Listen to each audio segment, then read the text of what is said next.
जय मसीह की मेरे प्यारे भाई और बहनों, स्वागत है आपका फिर से एक बार भक्ति वचन के हमारे दूसरे थिस्सलुनीकियों के पहले अध्याय के तीसरे दिन के अध्ययन में।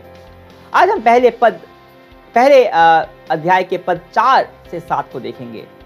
हम जब यह अध्ययन कर रहे हैं तो मैं आपको अलग अलग तरह के बाइबल अध्ययन की विधियों को भी बता रहा हूँ।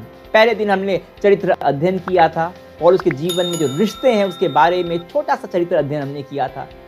दूसरे दिन हमने शब्द अध्ययन किया, 3 शब्दों का मतलब हमने थोड़े और गहराई से समझा। और आज हम जो अध्ययन करने वाले हैं उसे हम रूपरेखा अध्ययन कह सकते हैं। जब आप पदों को पढ़ते हो उसके एक छोटी सी संक्षेप सी रूपरेखा आप अपने मन में बना लेते हो। चलिए मैं आपके लिए दूसरे थिस्सलुनीकियों के 1 अध्याय के पद 4 से 7 तक पढ़ता हूँ।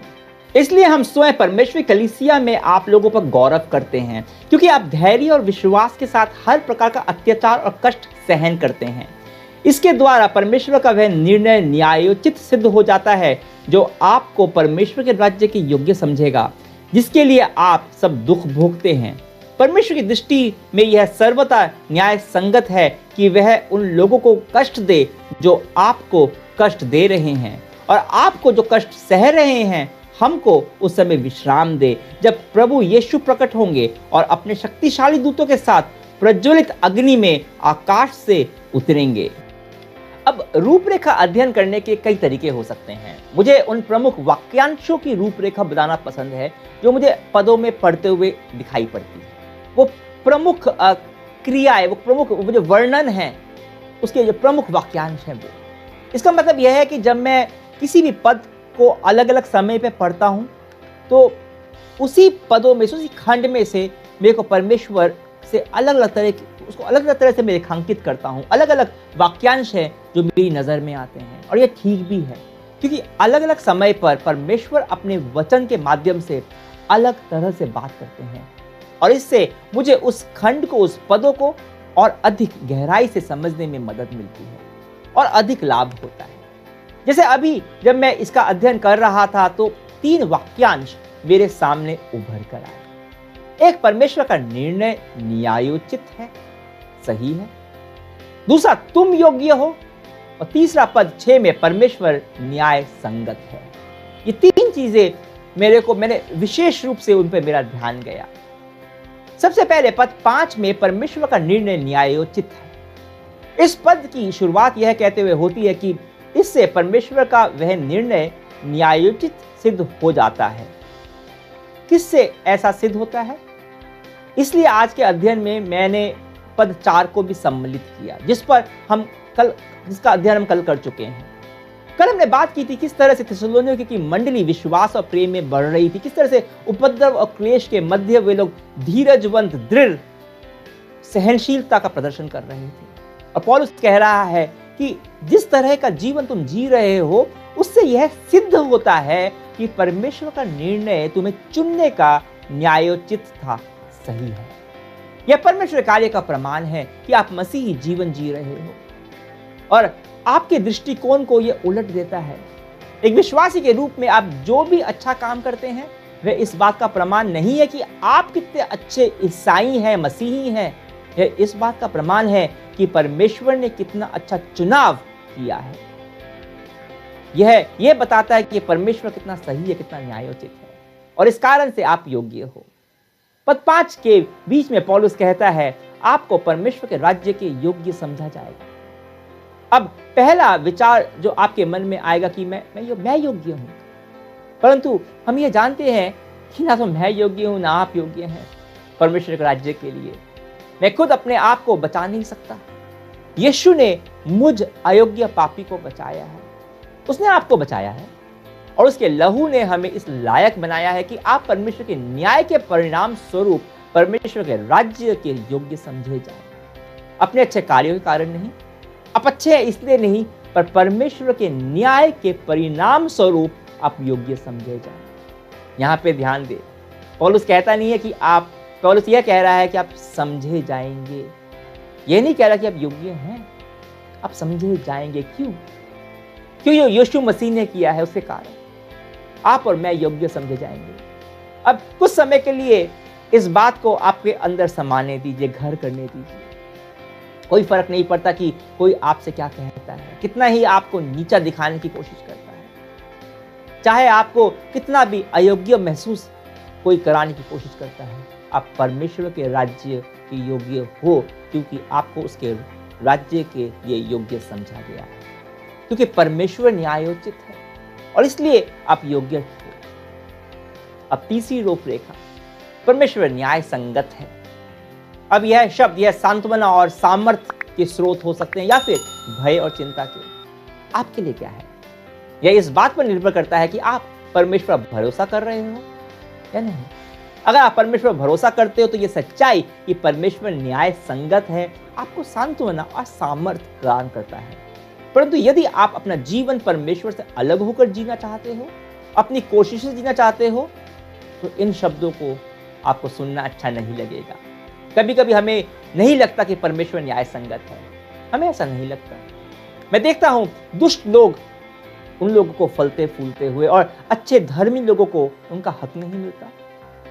वास्तव में हो सकता है कि आप पीड़ित हैं क्योंकि आपने सही किया है, अच्छा किया है, इसलिए आप क्लेश में हैं। खैर, याद रखें कि अभी तराजू संतुलित नहीं हुआ है, फैसला अभी बाकी है। अभी तक फसल कटी नहीं है और एकत्र नहीं हुई है।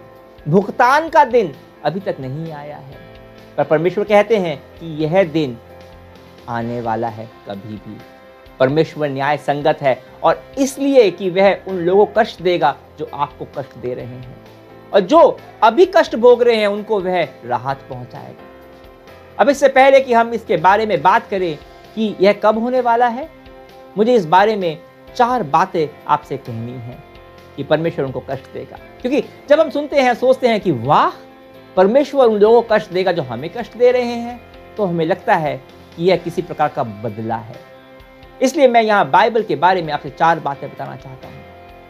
पहला, जो लोग कष्ट दे रहे हैं उनको उसके फलस्वरूप इस धरती पर कष्ट भोगना पड़ सकता है। अभी अगर मेरे कारण दूसरे को कष्ट हुआ है और आपने किसी को कष्ट दिया है, तो इसका परिणाम आपको अभी इस धरती पर भोगना पड़ सकता है। पर अधिकतर समय ऐसा नहीं होता। अधिकतर समय परिणाम अभी नहीं, अनंत काल में भोगने पड़ते हैं, अनंत काल में। दूसरी बात, जब कोई निरीह, गरीब, शक्तिहीन लोगों को कष्ट देता है, इस प्रकार के लोग जिन लोगों के पास उससे बचने के कोई साधन नहीं है, सामर्थ्य नहीं है, तो याद रखिए परमेश्वर निरीहों, शक्तिहीनों का परमेश्वर है। जो शक्तिहीनों को कष्ट देता है उसे परमेश्वर को जवाब ही नहीं देना होगा, उनको परमेश्वर की ओर से कष्ट भी भोगना होगा। तीसरी बात, जो लोग दूसरों को कष्ट देते हैं, परेशान करते हैं, उनके लिए भी क्षमा है। याद रखिए पौलुस वही था जिसने विश्वासी बनने से पहले कलीसिया को बहुत सताया था, और उत्पीड़क के लिए भी आशा है, उसके लिए भी स्थिति निराशाजनक नहीं है। पौलुस ने अंततः अनुग्रह पाया और इन शब्दों को लिखने में वह सक्षम हुआ। अब जब परमेश्वर के अनुग्रह से मैं क्षमा प्राप्त करता हूं, तो भी इस संसार में मेरे को मेरे कर्मों का फल तो भुगतना पड़ सकता है, पर अनंत काल के परिणामों से, परमेश्वर के से अलगाव से यीशु ने उद्धार दिला दिया है, वहां अब क्षमा है। और चौथी बात, वो जो अभी क्लेश और कष्ट में है उनके लिए विश्राम है।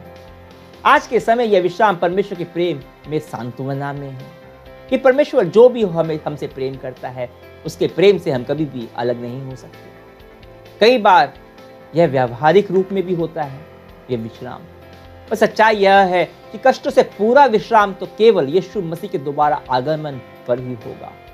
पर यह बात हमें परेशान करती है, क्योंकि हम एक ऐसी संस्कृति में रहती है जहां हमें सब कुछ अभी चाहिए, तुरंत, चुटकी बजाते हुए। कई लोग यीशु पर यह सोचकर विश्वास करते हैं कि उस पर विश्वास करते ही मेरे सारे क्लेश, मेरे सारे दुख अचानक से खत्म हो जाएंगे। परंतु बाइबल इसके बारे में स्पष्ट है, संपूर्ण न्याय अंत से पहले देखने को नहीं मिलेगा हमें, या फिर इतिहास में सताए हुए लोगों को न्याय अंत में ही मिलेगा। जो सैकड़ों लोग दास प्रथा की वजह से सताए गए, जो जाति प्रथा की वजह से कुचले गए, जो अपने स्वार्थी नेता के द्वारा दबाए गए, या जो आज अत्याचार का शिकार है, सबको न्याय मिलेगा, पर अंत में उस औरत को न्याय मिलेगा जो संस्कृति द्वारा दबाई और कुचली जा रही है। पर यह अभी नहीं, अंत में दिखाई पड़ेगा। हर उस यीशु विश्वासी जिसे उसके विश्वास के कारण यंत्रणा दी जा रही है, उसको न्याय मिलेगा।